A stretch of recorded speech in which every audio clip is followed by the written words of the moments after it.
중년이 되면 체중 관리가 점점 더 어려워지는 것에 많은 분들이 공감하실 겁니다.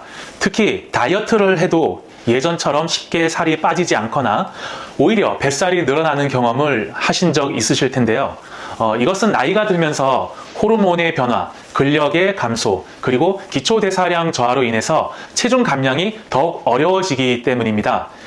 이번 영상에서는 중년 이후 체중 관리를 어떻게 해야 하는지 그 비밀을 함께 알아보려고 하는데요. 중년의 다이어트는 단순한 체중 감량이 아니라 건강을 유지하고 삶의 질을 높이는 중요한 과정이라는 생각에서 해보려 합니다.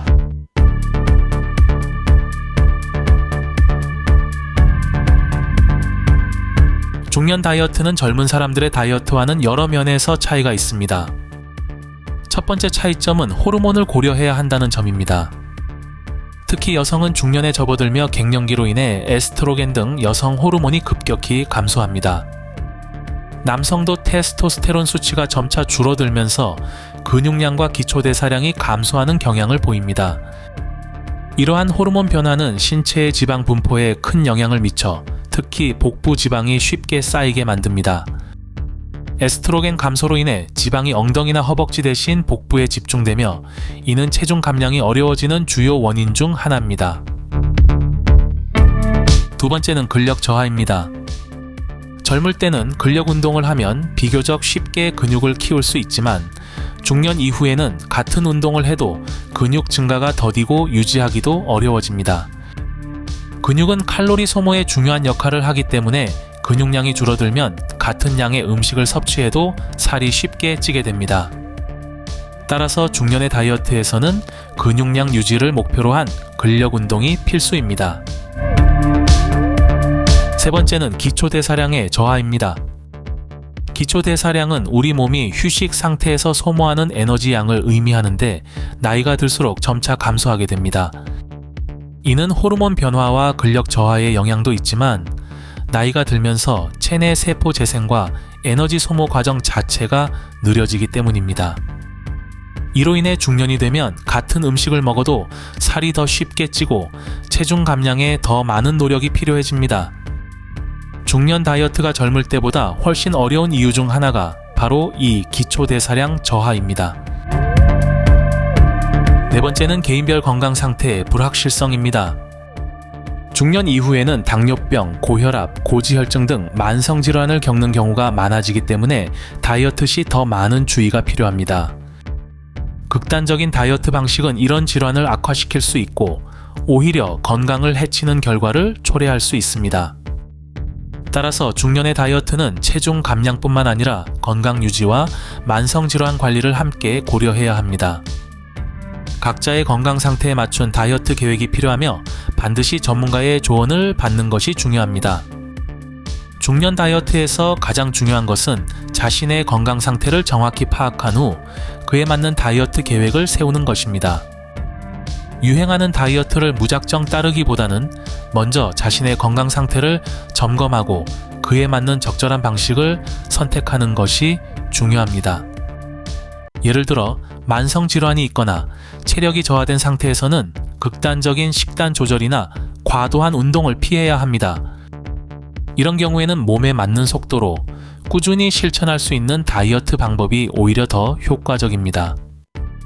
또한 몸에 무리를 주는 다이어트 방법은 체중 감량의 성과보다 신체에 더 큰 스트레스를 주어 오히려 체중 유지에 실패할 가능성이 높습니다. 그렇다면 몸 상태를 충분히 점검한 후 어떤 결정을 내릴 수 있을까요? 만약 전문가와의 상담을 통해 내 몸이 여전히 건강하다는 결과가 나왔다면 젊은 사람들처럼 적극적인 다이어트 방법도 고려해 볼 수 있습니다.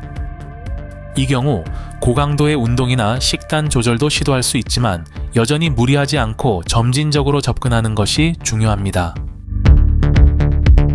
예를 들어 간헐적 단식이나 특정 시간대에만 식사하는 방법은 신체에 큰 무리가 가지 않는 선에서 효과적인 다이어트 전략이 될 수 있습니다.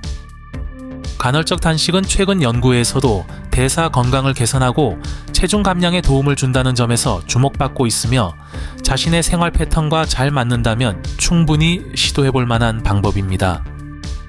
그러나 몸 상태가 이상적이지 않거나 만성 질환이 있는 경우 이러한 적극적인 다이어트 방법은 신중하게 접근해야 합니다. 이럴 때는 질환을 고려한 안전한 다이어트 방법을 선택하는 것이 중요합니다. 그렇다면 몸 상태가 좋지 않거나 만성 질환이 있는 경우 어떤 방법을 고려할 수 있을까요?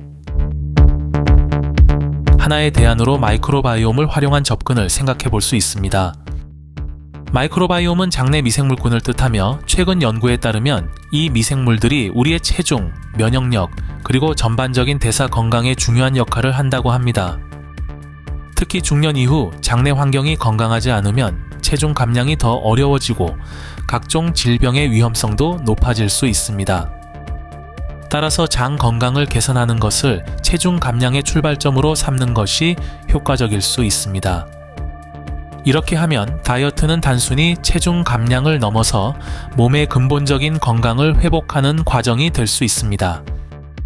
건강한 장내 환경을 조성함으로써 체중 감량이 더 수월해지고 신체 전반의 기능도 함께 개선될 수 있습니다. 모든 사람의 몸 상태는 다르기 때문에 다이어트 방법 역시 일률적일 수 없습니다. 젊은 사람처럼 단순히 체중 감량만을 목표로 하기보다는 먼저 자신의 건강 상태를 이해하고 그에 맞는 접근 방식을 택해야 장기적으로 성공적인 다이어트와 건강한 삶을 유지할 수 있습니다. 결국 개인 맞춤형 건강 계획을 세우는 것이 중년 다이어트의 핵심입니다. 내 몸 상태를 충분히 파악하고 그에 맞는 적합한 방법을 신중하게 선택하는 것이 중요합니다.